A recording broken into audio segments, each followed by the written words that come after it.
Ninth Discourse, Give to Live. Now we begin once again with the ramblings in the kitchen of country place.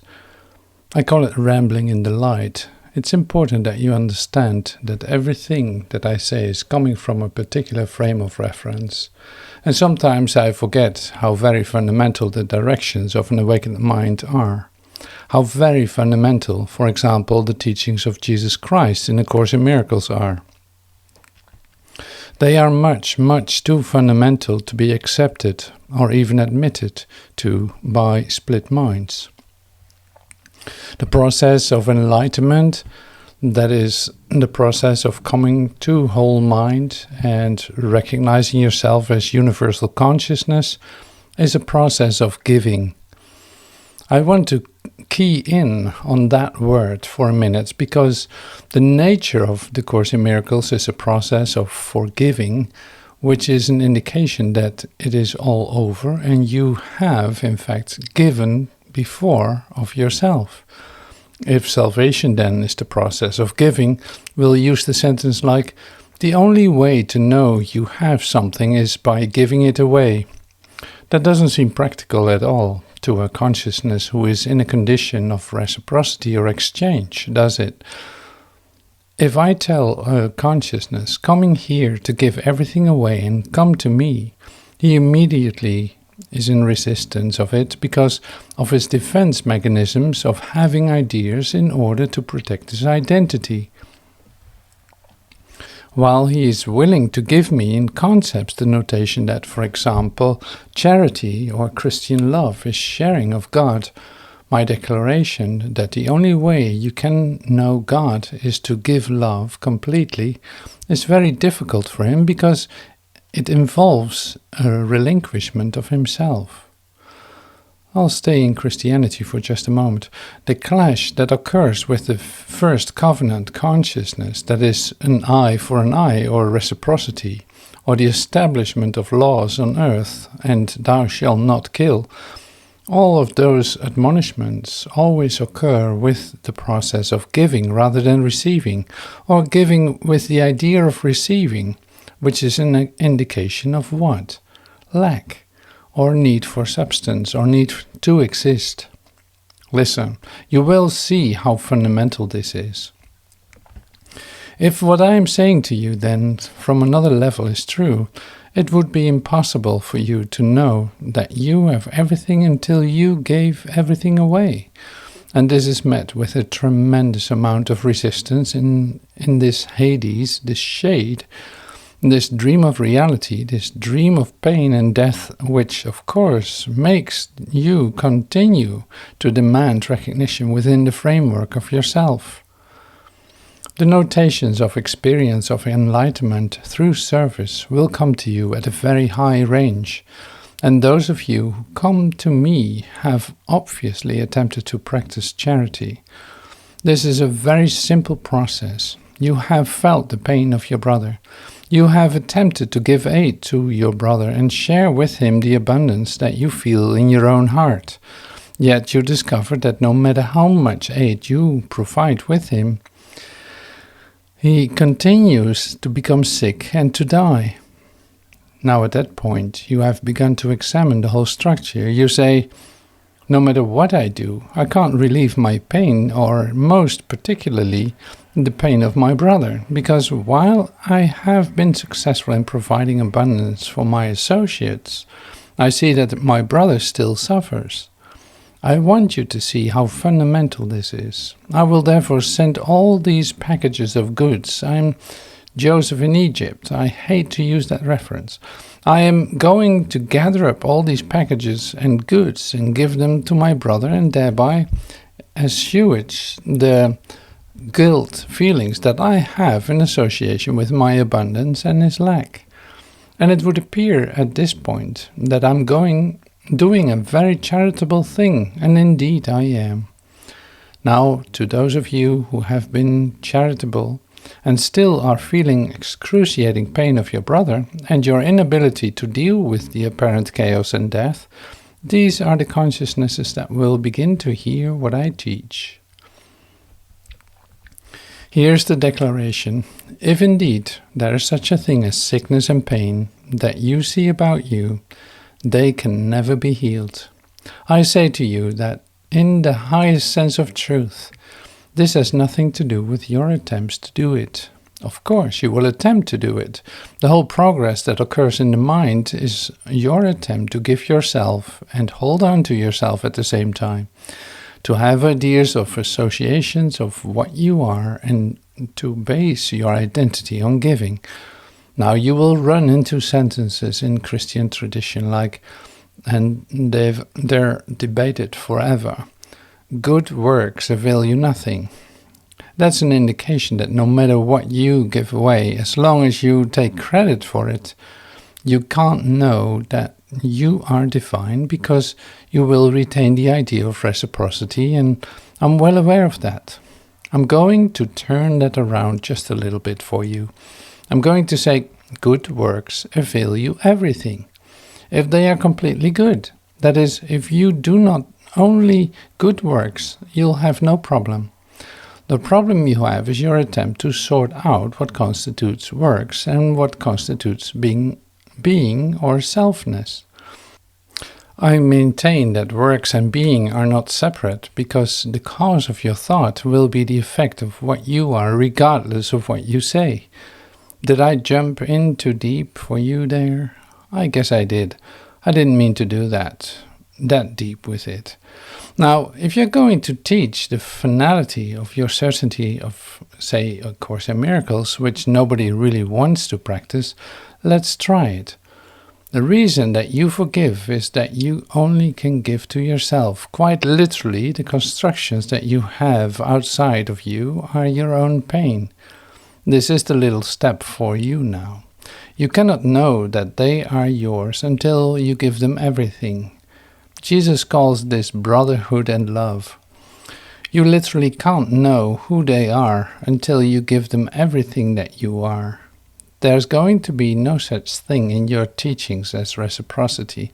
Now, the consciousness that has practiced reciprocity and gathered abundance about him in his own relationships will resist you at a very high level because his definition of love is one of exchange. Your definition of love is one of giving. He cannot understand the uncompromising attitude of an awakened mind with the certainty that you can only give to be. Quite literally, the closest that perceptual mind can get to creating is giving through self-expression.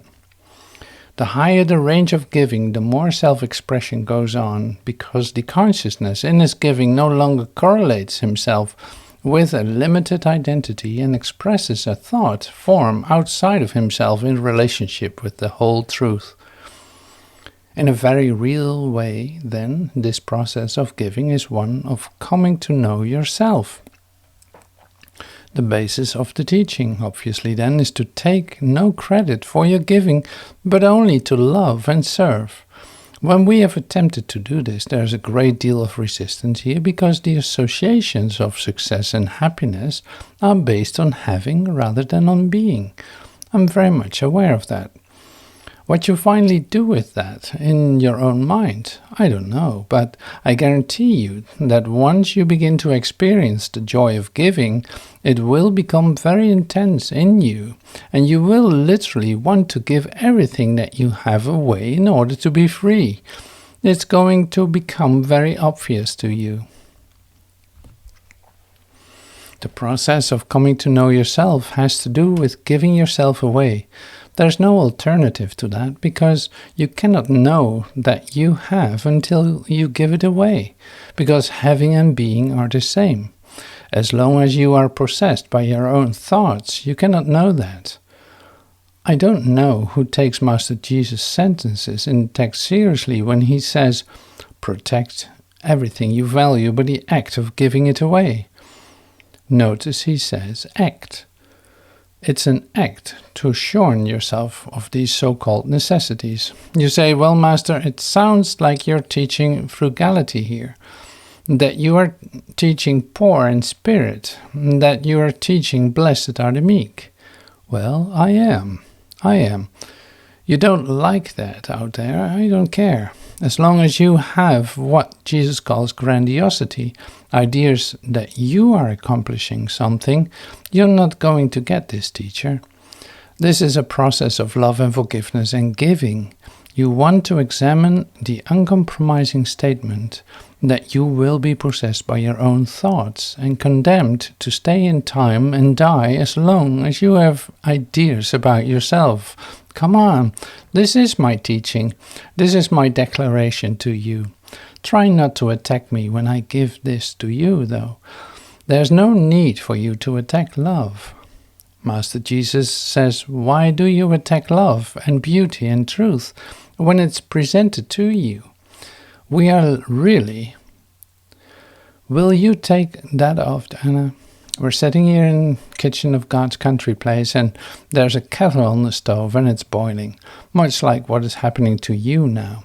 You are beginning to feel the fervent response of your mind in regard to this plaintive message, aren't you? It doesn't seem possible that you could actually undergo the experience of relinquishment and feel the joy of creation because the residual of the earth shows no evidence of it. The evidence of total giving is not here because the evidence of total giving is salvation in heaven. You might look at that very plaintively, that as long as the exchange is occurring, there's no reality here. This is my declaration to you. In that sense, this is a process of bringing your mind together, bringing your perceptual mind together through an evolution, through a metamorphosis. This is the indication of transformation. That's really what is happening to you. Be of good cheer. It appears, because you are in the nature of expecting a response between your cause and effects, that when you give something in what you think of as love, that the response is not as immediate. The higher the range of your total giving, the less response you get. And that is absolutely true. Remember that you are accustomed to getting in return something for the act of your thoughts about giving. Let's go to what A Course in Miracles really teaches. As long as you are in expectation of return for love, the miracle cannot occur. You are limiting it simply by the framework of the expectation of the result for the act through the act thought that's going out from you. The whole idea of the miracle then is to simply extend your love through the non-identity of yourself and your limited associations. We're teaching directly now, teachers, from the workbook of the Course in Miracles. The certainty that you do not know who you are and the application of your determination to hold on to something even though you don't know what you are or how you got here and are condemning you to time and death. See how easy it is? That's very simple then for you to do that. We're here at God's Country Place talking about the uncompromising certainty that life, universal consciousness, is singular and whole and beautiful and has nothing to do with your determination to hold on to your limited self. Let's deal with that for just a moment because it just came up in our discussion here at the table.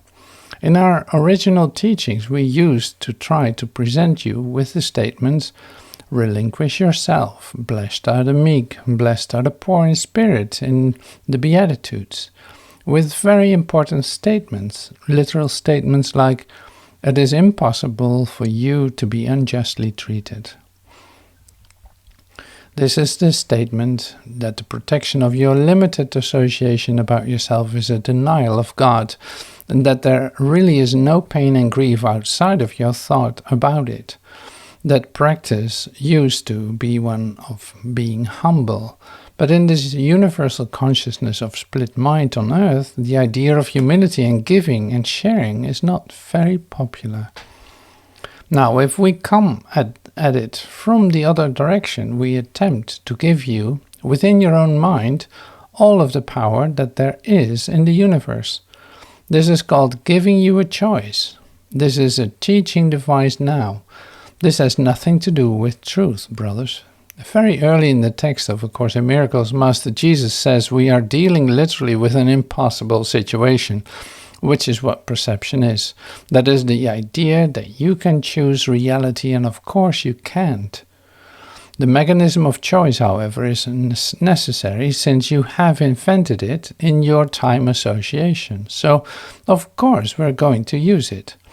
My teaching has nothing to do with choice. My teaching has to do with using choice to see that you have no choice. Now, as we indicated, the sooner you realize that you really have no choice except to be whole and in heaven and be singular, until you come to know that, you will continue to practice the notation of choice. And you say, well, teacher, it sounds like you're teaching give up. I see and hear notations of turning your will and your life and everything that you have over to the care of a power that is not definable. Of course, that's my teaching. What do you think? Did you think that I was going to tell you that perceptual mind could arrive at the conclusion of wholeness? Come on. Perceptual mind is the antithesis of wholeness. It is exactly the opposite. The world is exactly the opposite, and you cannot come to know that except by going through a process of relinquishment or giving. And finally, you simply command your spirit into the hands of God. All the pain and sorrow that you feel forever and always have been the idea of self-identity in the association with the true identity of yourself, that is, in God.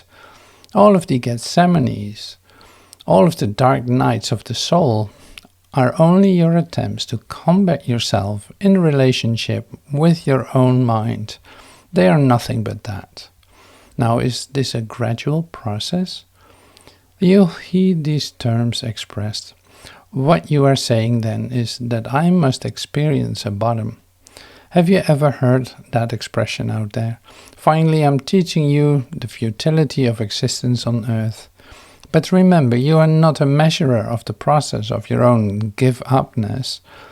At what point do you recoup and regroup in your determination to continue to express your own self-will, rather than simply doing this?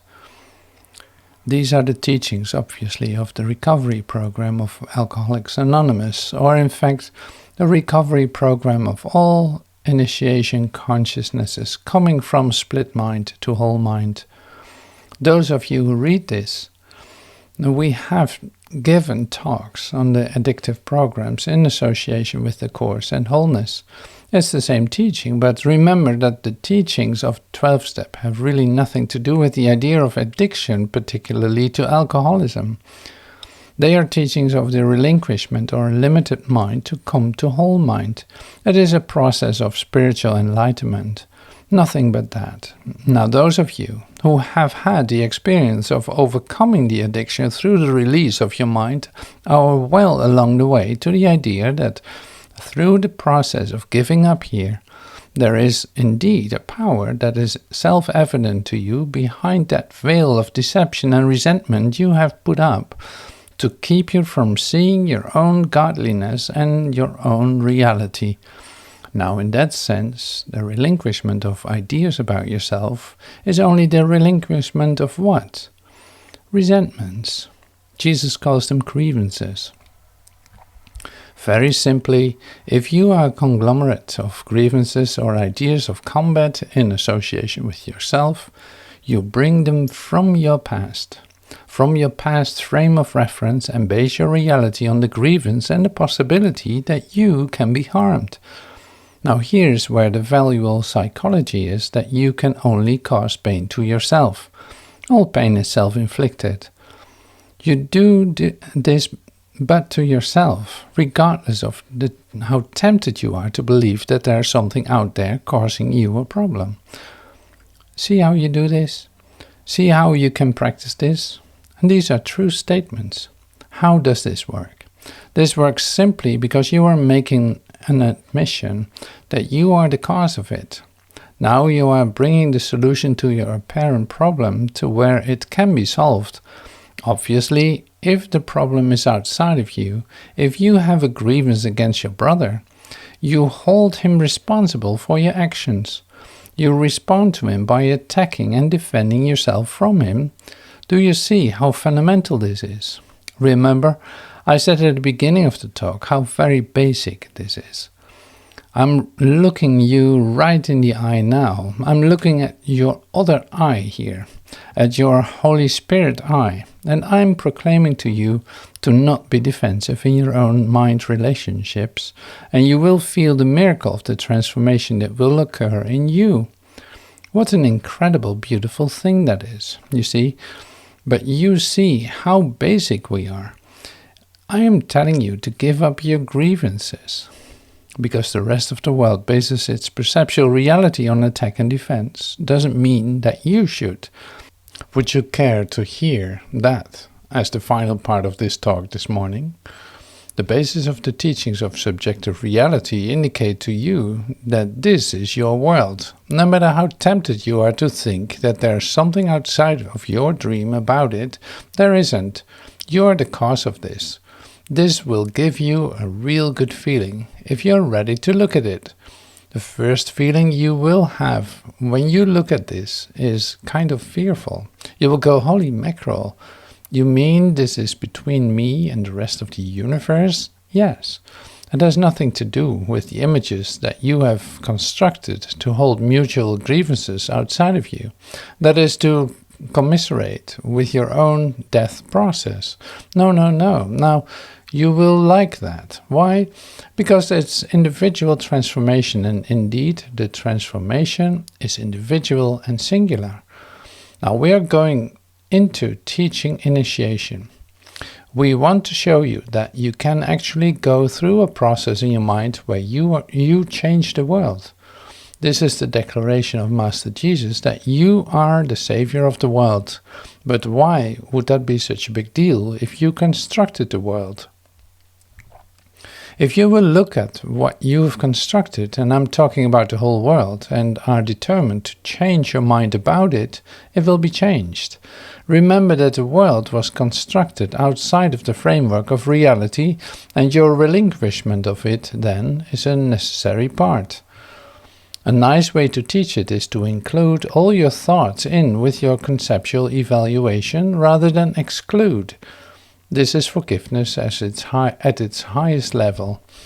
You literally examine your own guilt and death process in association with yourself.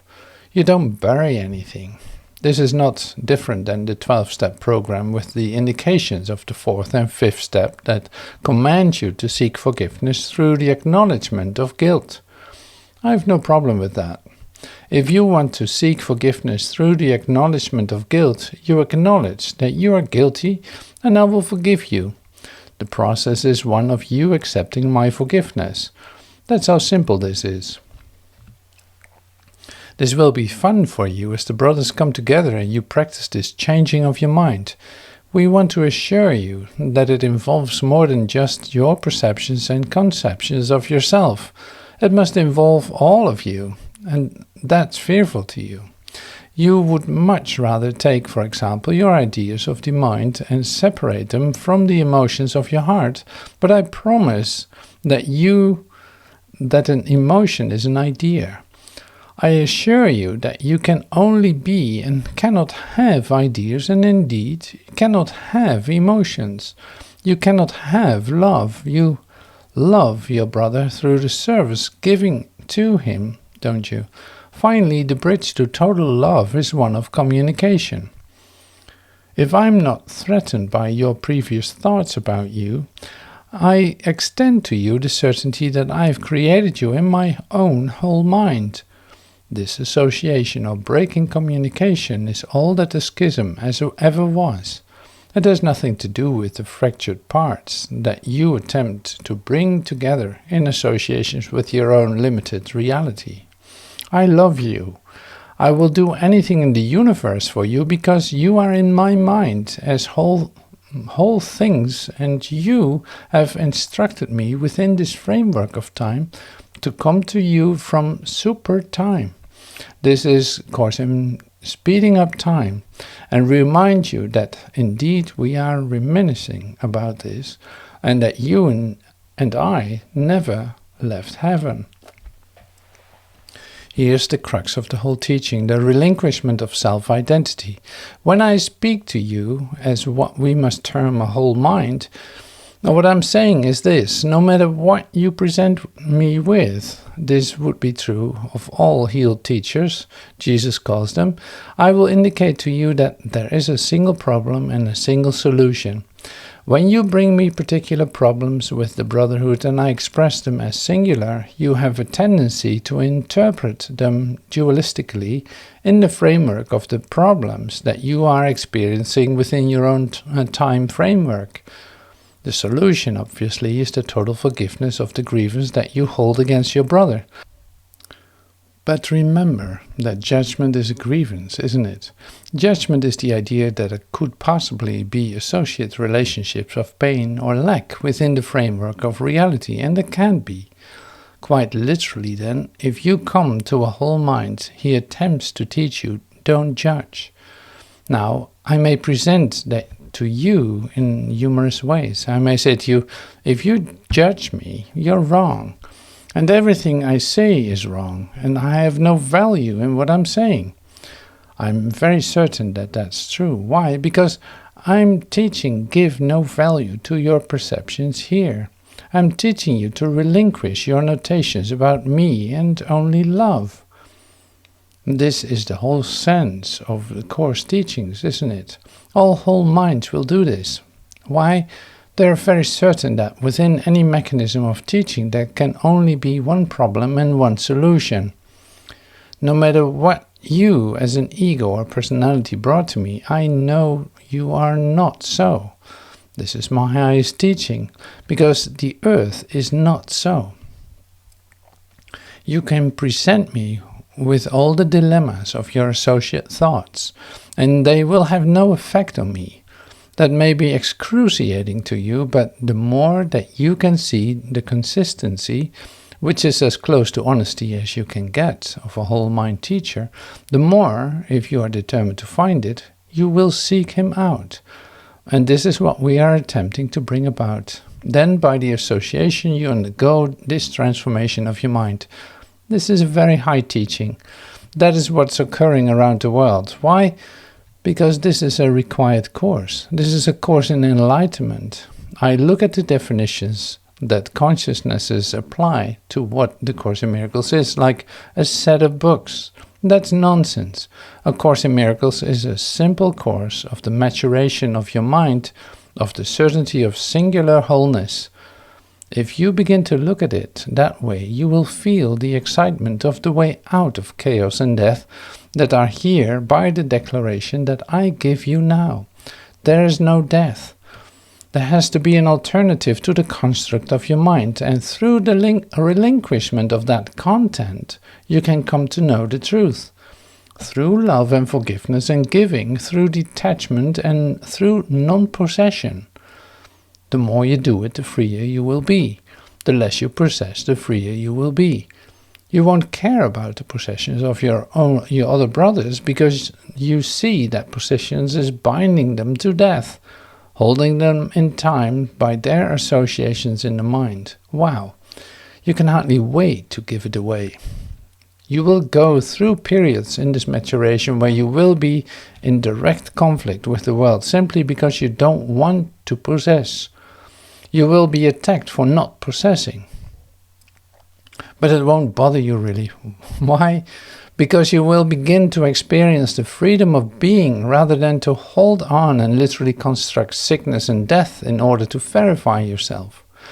Swear not to die, you holy Son of God. We keep coming back to that, don't we? You have invented death as a protective mechanism to keep your own identity. And death is only grievance or a thinking that something can harm you outside yourself. If you think it will and can, it will and can. This is about love and giving. But finally, my teaching is there's no reason for this world because there's no reason for pain and sickness and death. But the idea that there is no reason for this world eliminates the necessity for you to be here. And this is the paradox. This is the cusp. This is the dilemma of trying to teach at this level. In a very real way, though, I give you the choice. I assert that you have no choice and are only whole and beautiful and true and loving. When expressed in psychology, this becomes unmotivated action. Master Jesus says, you never do things for the reasons that you say you do. And this is literally true. And if you will give up reasons for doing things, you will come into a whole new sense of your reality. Then the miracle of lesson of the chapter 28 of lesson 170 will come home, because if you don't motivate your mind, your whole mind will assert automatically, because you're indeed whole-mindedness. I know I came back into don't plan for the future and don't lay up stores, don't plan to die. And you don't like this. Give up your possessions and you can't die. As long as you possess, you must die, because possession or having is what death is. Are you listening to this? All of the teachings of the new covenant of Jesus indicate only don't plan, don't lay up stores, let God be what he is and don't judge him. Isn't that nice? You're not attacking me too violently when I teach this anymore, are you? Remember that 2,000 years ago, when Master Jesus walked into the temple and taught this, he was immediately crucified. Today the teaching, as Jesus says in the Course, is you crucify the Christ every day by denying the certainty of your own reality through the exclamation of the possibility of this grievance of pain and death that we speak of. That's what perceptual mind is. When you go to teach this, you're going to end up with some pretty hard statements, aren't you? Statements like, you are either for me or against me. You don't like that. You're going to end up with statements like, you are either the Christ or Antichrist. You're going to end up with statements like, the world of perception is attack on God. That's all right, because finally we want consciousnesses looking at themselves and the individual association with themselves. And in that sense, it doesn't have to do with how many images or groups they gather about themselves to verify this excursion that will pretend to be on. Wake up, feel this lovely flow of truth that is engulfing you now, and come to know who you really are. We hope we'll see you soon. Brothers are moving around the world now, teaching this high message. Those who are ready to hear them, or are at least determined to listen, are calling. And their calls will be answered. Perhaps the magnitude of this teaching is dawning on you, that through the process of relinquishment of opinion and judgment, you formulate around you an energy of non-defensiveness, of freedom. For you stay in this perceptual bondage just for another moment, and then the earth is gone. It's a hatching out. You become free, and you literally step out of time into eternity. And this is what I'm presenting to you. And this can come about in you, that it will make you very happy. And all the pain and frustration that you are feeling because of your associations with sickness and death and hatred and love and truth and beauty will disappear, and you will become only love. These determinations of yours to formulate notations of time and death and attack with wholeness and love will begin to be very absurd to you. You're looking directly now at why it is that the things that you love leave you. Why is it that if there is truth and happiness, no matter what you do, you can't find it here? Why is all the intensity of your necessity to express yourself in truth and beauty dashed by the necessity of cancer and heart attacks, pain and sickness? Come on, brother. Our whole notation is that this is not so. This is indeed a dream of death and chaos, and all around you is the beauty and light of your whole consciousness and love. This is all I really present to you, and you will hear it, because you did hear it. This was over a long time ago. You are coming to see that now. We hope that you will contact us. It's just beginning, and you are a vital part of it, aren't you? In fact, it can't be done without you, can it? Without you, there is no heaven. Isn't that amazing? Without you, there is no earth. Take your choice. Let's have just a moment of quiet together. You can see the light. You're not a body, you're free. You are still as God created you. Be free. I want to make one more observation. We are aware you are reading this or listening to this in your own particular environs and experiences, whether in a group or individually. It is very important that you hear this. Don't belittle your own enlightenment process. Our whole teaching is that this is a metamorphosis occurring in you individually. It has nothing to do with the consciousnesses around you, or in fact, even the expression of the associate ideas of what's happening. So if you feel this intense pressure to contact us, you do that. You know where this came from, and if you have this necessity now to seek and find, that's what we are here for. We serve that purpose and no other. Don't believe that because we are saying this, we are some sort of establishment, because we are not. We are teaching to your whole mind, within your dream framework individually. But we are teaching at the light source so that you can see the truth of you. We're not an establishment. We are making a statement of whole single truth that is you. So, welcome home. We hope we will see you physically, and that you can come in this declaration of your new found mind. Give it away. Don't be possessed anymore. You are free. Some of you are feeling this directly. It's very lovely, very beautiful. Stay with us now. We're with you forever and ever. We're sitting here at God's country place. We're at the kitchen table once again, and we are talking about the association of so-called normal or perceptual minds with the disease of spiritualness, and how finally the idea of whole mind and the idea of the relinquishment of associate ideas in regard to personalities are considered to be mental disease by perceptual consciousness. It is very evident to you in the new way in which you are thinking and doing that you are different than the constituted reality of Earth, and perhaps you always have been.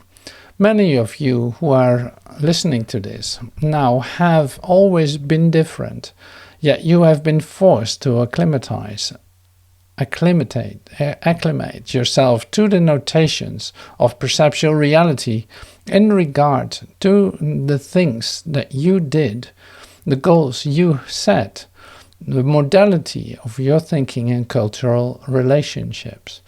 All of these things have environmentally been forced on you from the hereditary or genetic or karma standpoint. You always felt different. We have come to tell you that the different is good. We have come finally to tell you that the total different is total good, because the real condition, as close as you can get to it in perception, of heaven, of wholeness, goodness, has absolutely nothing to do with the construct of the mind of the earth. That is a statement of fact. It begins perhaps early in the pre-adolescence.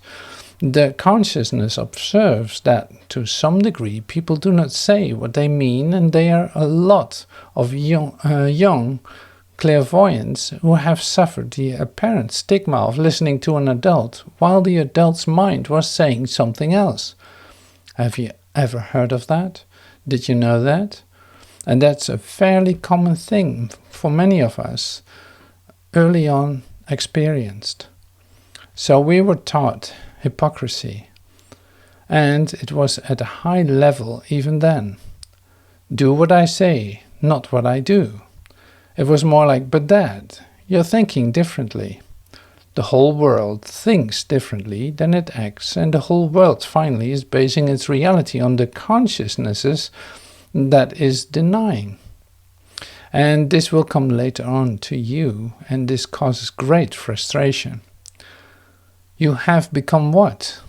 A search for perfection. All indications that will occur in adolescent schizophrenia, for example, are statements of a need to be a whole consciousness. When purity is reached, when the energy passions mature to creative necessity, there will be statements of a need to be whole, which manifests itself, obviously, in the need to create or recreate, or to have issue. But at a higher level, it is a statement of the need for consciousness to identify itself, to know who it is, to find some reality. This has to be accomplished by perceptual split mind, because this is a split mind place. And unless the consciousness can adjust to the idea of the tragedy of the association of pain and death with love and security, he will kill himself perhaps, or he will begin to sedate himself, which is more common. Or finally, he will find a compromise that fits into a form that, while it is not true, and he knows it, that has to be acceptable to him in the relationship of limited goals that have been set for him. Many of you have gone through these periods in your life, then adjusted to them and gone on, perhaps to school and gone on and found avocations and occupations that gave you at least some sense of satisfaction, only to discover that in terms of what you really were in the reality of the universe, in your need to know, they literally didn't fit the bill. Now you are ready. Now you are really looking, aren't you? Yet everywhere you look, all you can see is temporary satisfaction derived from a conflictual consciousness in association with the things around him. Wow, now we are into the teaching. There is no answer here. Conflictual mind cannot find answer because the derivative of the solution is the cause of the problem, and quite literally, he is his own problem. You have discovered that now, that this is what we teach. The problem that apparently exists in your associations is nothing but mind possession. Jesus in the Course in Miracles uses this term quite often. He says in the old biblical expression that the consciousness is possessed. And we mean that literally. The consciousness has ideas in association with his limited framework of time, doesn't he? He's actually possessed by things. Jesus calls them perceptions or idols. You find in your text, do you think you know what an idol is? Take a look at what idols really are. Idols are associate ideas about yourself in relationships to the objects that are around you. Idols are the need to hold on and to identify yourself in this persona, in this limited association that you find yourself. You will always judge them falsely because all judgment is false, and this is why you can't find the Christ. I say this once more. When Jesus says, let's face it, if you could find the Christ, you would kill him. He means quite literally that perceptual mind defends itself from reality, from wholeness. So the process of coming to know what we teach, that is the mechanism of coming to know, has to be relinquished. This is the basis of the Course in Miracles, that your mind, your perceptual mind, is the obstacle to the reality that is all about you. Only through the relinquishment of your possessions can you come to know that. Now those of you who have decided to take this tack on the King's Highway are beginning to have the feeling that you want to divest yourself of things. And that's a nice indication. You are waking up one morning, you have gone through a change of mind, and you literally start to give your things away. You don't want to be connected with security. You seek out insecurity in order to allow the miracle to occur. Well, this is the teaching of the workbook of the Course. The whole idea of ordering your mind or looking to the future or gathering evidence of survival in time are the exact notations that are causing your death and aging. What we're dealing with for the moment is that the consciousness literally undergoes this, and society, which is structured on longevity and subsequent death, cannot understand the foolish tactics of a spiritual mind that is trying to get rid of itself. It often is judged and appears, within the framework of the balance of perceptual mind, to be insanity, doesn't it? Is this the awakening of the energy forces? Is this the evidence of paranoia and schizophrenia that may come about? Sure. The fundamental teaching that we present to you is that you are undergoing a transformative change in your body-mind of all of your systems in regard to your relationship, including your glandular associations, your circulatory functions, what you are in truth. With that admission, all the apparent aberrations that will occur in this process will be looked on as beneficent because they become a continuing means to identify the change that is going on in you. Isn't this nice? If you have been doing the Course in Miracles or reading this, you begin to seek out consciousnesses who are experiencing the phenomena of enlightenment without giving credit to it within the limited framework. Many of them would walk on water, or they would levitate, or they would see bright lights, or they would feed the multitudes and perhaps even raise the dead. They go through all these things, and they are a perceptual state where they have to finally acknowledge, and this is the difficult step, but you better make it, that you are different. You finally cannot come to hear this without the whole statement that your whole mind will be different, at least for a moment, than the perceptual establishment that appears to be outside of you. You can't get it without going through it, and that's okay. If we're going to take the sentences, let's take them whole from the Course. You are the only living Son of God. That is a statement of whole-mindedness, that God created you singularly and wholly. Is that true of the things you see around you? Is that true of what appears to be happening on earth? Does the body really construct itself in defined associations? No, of course not. Therefore, the necessity for you to appear to be different is going to be very obvious to you. Why? Because you are different. It may start out with you marching to a little different drum. Then the melody begins to play for you and you begin to hear other things. Then you reach a point where we say, can you hear this? Where the mind has expanded sufficiently, where it has relinquished its previous karma-associated ideas to the point where it puts them together in a new framework, and now it begins to hear this. This is the brotherhood. This is what we will be gathering together, loosely, not in a doctrinal organization, around the world, and it's occurring now.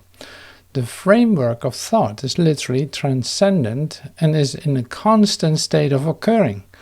How lovely then to realize that the necessity that you are feeling now to divest yourself of your goods, of your worldly possessions, is all a part of this determination being exercised by you in your whole mind in this space-time framework to return to reality, to wake up. You have been asleep, haven't you? And you now are going to wake up. So the need to give yourself away is very valuable. In fact, the fundamental teaching has to be that the closest you can get to creating in perceptual consciousness is to give. And when you give yourself completely, you will no longer be held in the bondage of the memory patterns that constitute your apparent genetic reality. Holy mackerel, come on home, guys. Strangely enough, the idea of necessity, the idea of lack, the idea of scarcity is exactly why you don't give things away. Yet obviously, until you give them away, you can't know that you don't need them. You're nothing but a series of sequential possessions of an unreal consequence, because the beginning has not reality. But the teaching has to be that you give or forgive in order to know that. You cannot know that there is nothing outside of your mind. Then the sentence says, listen to how dramatic different this will sound to you. You can only forgive yourself. You can only give to yourself. God creates. You are a creator in correspondence with the certainty of that reality. Obviously, you can't know it unless you give it away. But the defense mechanisms, obviously defensiveness is fear, that you have in the admonition that you must give in order to know you are real are very strong. This is nothing but a new covenant of Christianity. This is nothing but a notation of mercy, of love, of giving in order to become whole, in order to communicate, in order to see that you are single consciousness. Protect everything you value by the act of giving it away. This universe is only thought. You begin with the notation that everything is ideas and that the ideas are yours, and this includes God. You have this marvelous idea of perfection. Then you see that no matter where you look, there isn't any, because you are possessed by needs. Then you give the needs away and come to be rather than to have. Then you see that being and having are the same thing. Then your whole mind suddenly explodes on you, and you are in the glory of the recognition of love without the necessity to defend yourself in any regard. You have been found not guilty of ordering your thoughts. You have made the admission of single source. Wow, that's astonishing. You discover that strength is in absolute dependence on the single truth, rather than the establishment of some sort of kingdom outside of reality. How foolish to do that and die in the attempt. So don't be possessed. Does possession include opinion? Hey, possession is opinion. Through thought forms are opinions about your relationships. Don't judge, and you will spring into heaven. Well, let's take a look at the inevitable outcome of this kind of thinking, of the idea that you must give everything away in order to discover what you are. All establishments, and that is all perceptual associations on earth, or earth itself, are statements of the denial of whole-mindedness. Jesus' Christian admonitions that your kingdom is not of this world, that you literally have to give up your established mind in order to come to know the truth, are all very much part of this. But look at the intensity with which the consciousness will defend this mind, his mind, establishments. Many of you who are doing the Course in Miracles are looking at the chapters that deal with special relationship and go a step further and begin to speak of holy relationships. What we have been talking about in regard to sequential time of perceptual mind is what special relationships are. All limited mind functions are nothing but special relationships. You might want to look at the certainty that they only communicate with themselves, since they are projections of a limited mind. Obviously, you don't believe this. All of the establishments that you have on earth are objective establishments, making allowance for thought forms in their own constructs in association with themselves. You actually give them an identity and pretend that they didn't emanate from your own mind, don't you? That constitutes a special relationship. Actually, if you walk into a room and identify somebody by a name, you have given him a special association in the drama of your mind, haven't you? You attempt then to communicate with him by presenting to him your ideas in association with this. They have no reality at all. Not only do you only present him with things that you may particularly want him to hear, but you hold within you and defend other notations that you feel will offend him, perhaps, or cause him to judge you falsely. There's a lovely sentence in the Course where Jesus says you end up with what is considered to be a so-called perfect relationship on earth, a perceptual relationship that the consciousnesses have literally contributed nothing to. It becomes nothing but form, and it appears to be very stable and has absolutely no reality at all. In the process of giving yourself, there's another sentence in the Course you may as well hear. While we are all equal and certainly emanate from God, we're not equal in time. Some of you are beginning to experience, as you go through this metamorphosis, that the conditions around you do not keep up with the variances of the occurrences in your mind. And this can be very painful because it is a restructuring going on at different condition of consciousness or level of consciousness. Here's the positive manner in which the miracle will occur. The only possibility of a failure in any short relationship you have on earth will be the failure of your own mind in your contribution to the relationship. The only thing that could ever be missing in a relationship is what you don't bring to it. And that's very difficult for you because you have been counseled on opinions and judgment in regard to associate reality for a very long time. If you give everything that you are and have to every relationship, that's not a relationship, that's love, that's creating, that's extending from you. You will not long remain in any form of establishment of your mind on earth. That is the truth of it.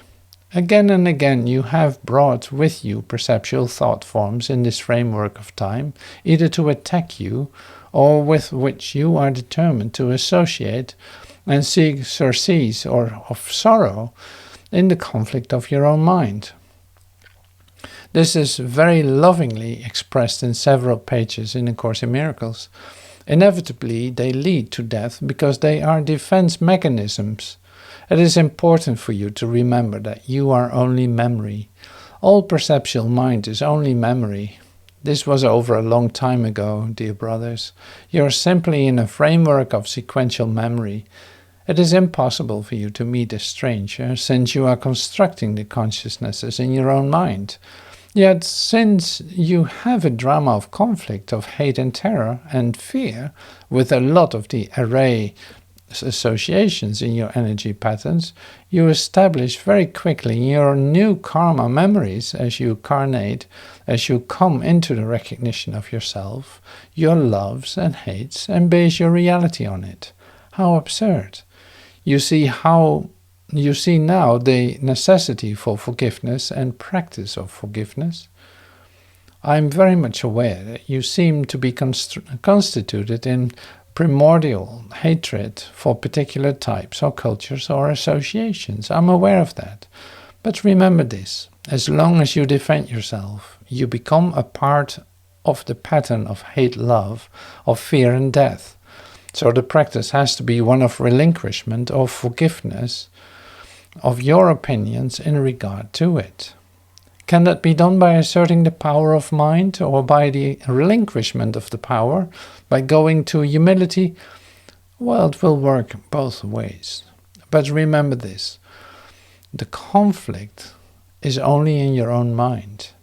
If you will start with that premise, you won't need to define a holy relationship, because you will discover through the absolute giving away of yourself, of your possessions, in what formerly held you in bondage, that you have become whole and free. Free in mind, free to be, not free to do, free to live, not free to die. These will be the natural occurrences as you come more and more into this new framework of reality, through this transformation that's going on in you now. So be of good cheer. You're not going to fail. I might tell you this, all judgment of yourself in regard to the progress you are making in this are false. It is impossible that you don't get it. It is impossible that you didn't get it. You are only love, and as you come to know that, you will become a happy learner. It will make you feel really good to make a commitment to this teacher of God. And the higher range of your commitment, the more you commit, the happier you will be. Did you know that? There are some biblical old biblical admonitions of Jesus. If your eye offends you, pluck it out. Quit looking at the splinter in your brother's eye and get to your own beam. For goodness sake, forgive and love. I'm back to the fundamentals teachings. Give it up. Be number 2. We know who you are. All of these assertions of your necessity to identify this so-called progress towards truth are absolutely meaningless to us. We're going to give you everything you need in this choice until you see that choice is absolutely unnecessary, and as a matter of fact, the choice between living and dying is what has held you in the bondage of time. And you will come into eternity and you will see that you never left home, and that's what we're teaching. So come and join us now in this new metamorphosis. And it's impossible you did not do this, and if you care to hear this, it is impossible that you not do this now. Any time is now to me, to my mind.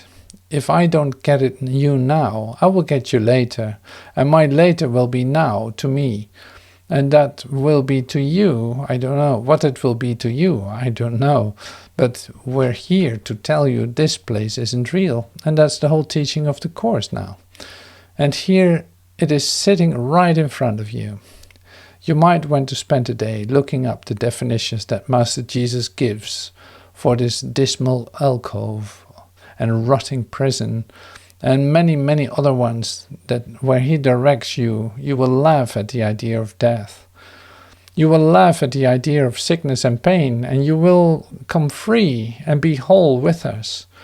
How lovely then to welcome you to the kingdom of heaven. We discover that we have always been together in this certainty of love of our Creator. Be free then with this. In your relinquishment is your strength. In your apparent weakness, in your non-defensiveness is literally your salvation. And in no other way. Search within your heart. Don't be afraid to look at it now, teacher. When you are alone with yourself, you have this fear veil that you don't really want to look at, and you begin to feel the threat of reality. Just cast your spirit, release yourself, come up into this new vista of reality and be free. So let's talk for just a moment about the difficulty you have in giving when your mind is based on perception and reciprocalness. In reality, there's no distance between cause and effect. Every thought you are having is having a total and full creative measure of immediate return. You don't know this because you are in time, but it's time that you learn this. The law of cause and effect in time is inevitable because what we teach is true. You literally in your own mind can only get back the value that you place on something in the thought that you give. I'm giving this to you now as a fact, so that those of you who place a value on something outside of you, or that you are attempting to learn within a framework, perhaps you spend $100 and go to a seminar, or you spend $100 for a new suit of clothes, you will get back exactly the value that you place on the $100, not more and not less. Now, your necessity to exchange is a positive indication that you don't believe this. This is the Course in Miracles. But that doesn't make any difference. I'm giving you this as a fact. Whatever you value will return to you in kind. Don't you see? It cannot not be so. Somehow, when you attempt to accumulate, you feel a lack and believe that there is something outside of you so that you can give something you value less and get something back that you value more. That's crazy. It's impossible. So what are my teachings then? How do I adjust to that within this framework of time? The only way that you can ever hear this message is to give everything away. Now I guess within your framework you are going to constitute a practice. And this is what A Course in Miracles is, a practice in relinquishment. You give something away and then you take some back, and then you feel the pain of possession and you give a little more away, and finally you free yourself by this absolute giving. It's very important that you see that you cannot see the worthlessness of what you possess, its valuelessness, until you have given it all away. If you hold on to one single thing here, if you possess one idea of value of the earth, it is exactly the same as possessing all ideas of value, and the whole miracle of reality won't work, will it? Why? Because your mind remains split. This is a very fundamental teaching, but remember that you must make the psychological application in your own mind in order to see it.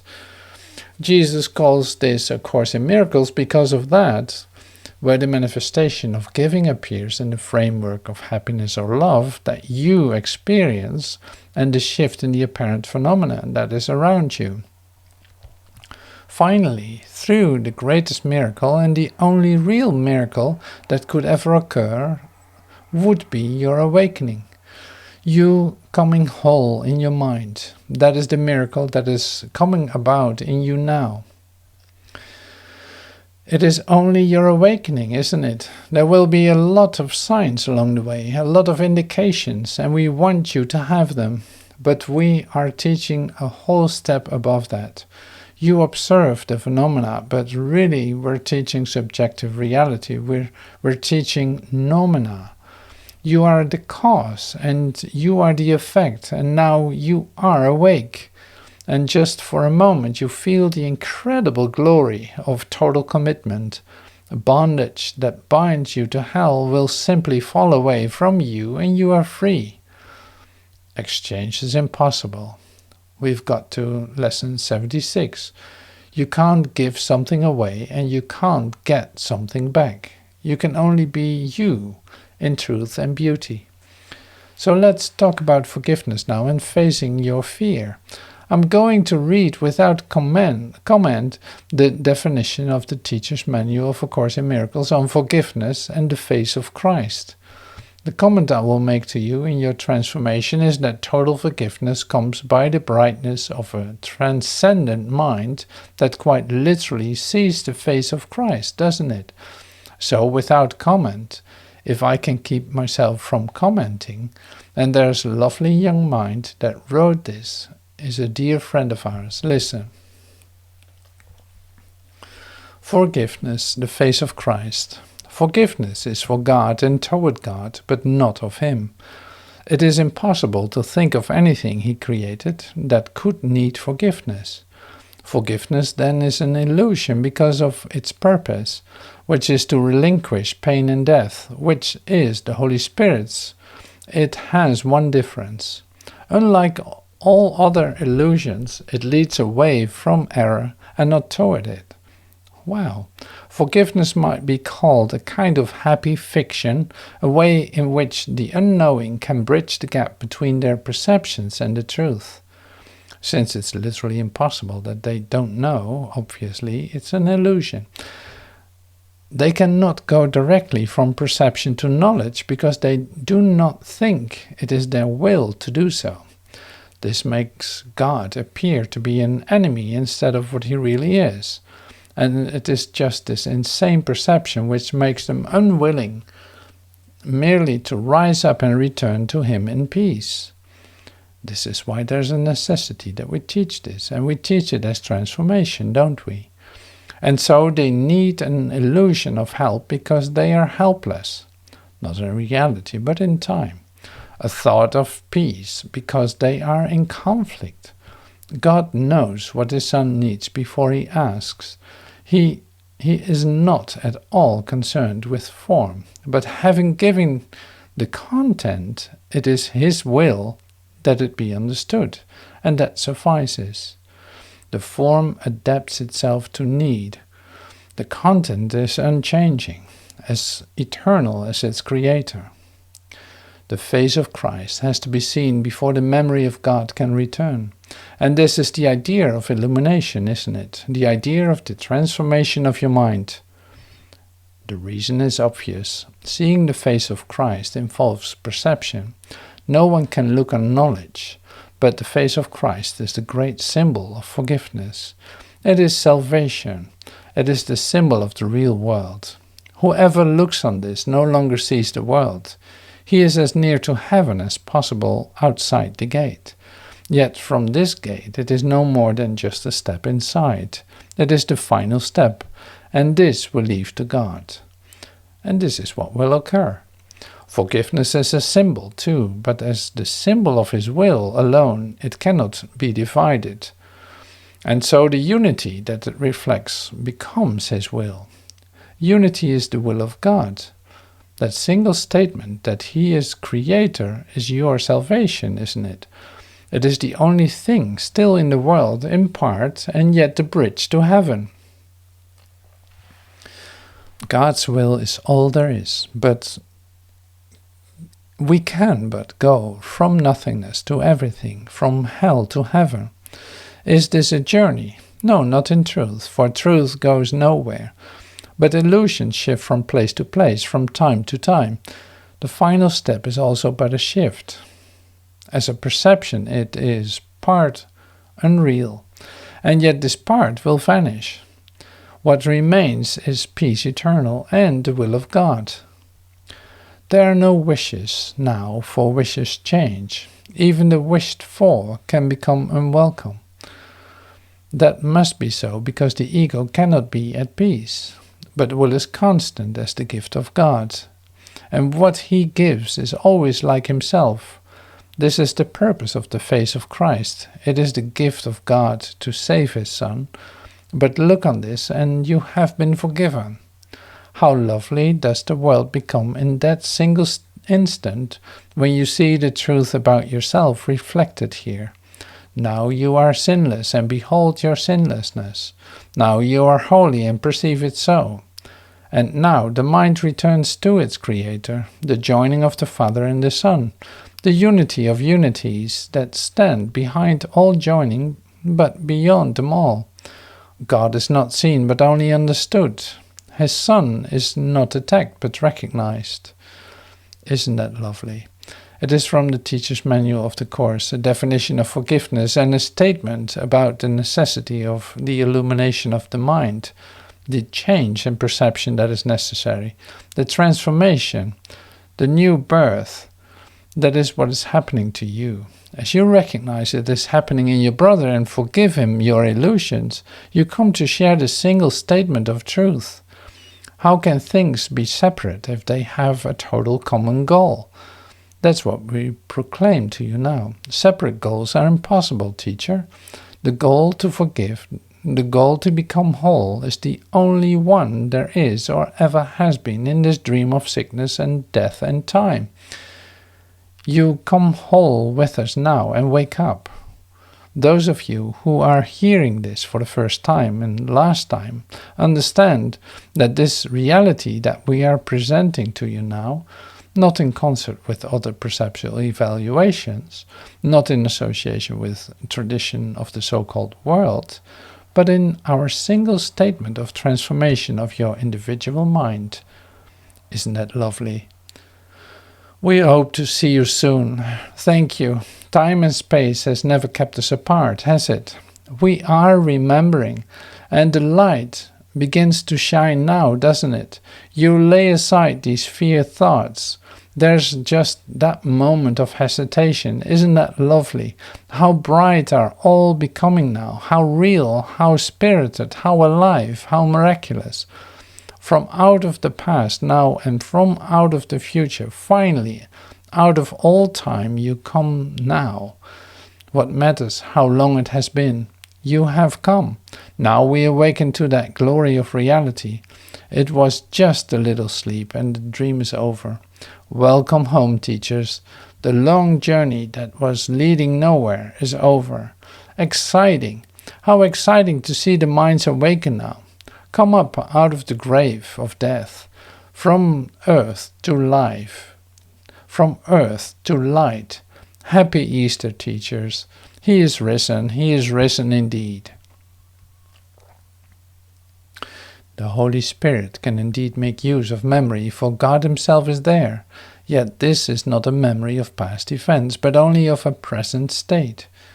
You are so long accustomed to believe that memory holds only what is past, that it is hard for you to realize it is a skill that can remember now. The limitations on remembering the world imposes on it are as vast as those you let the world impose on you. There's no link of memory to the past. If you would have it there, then there it is. But only your desire made the link, and only you have held it to a part of time where guilt appears to linger still.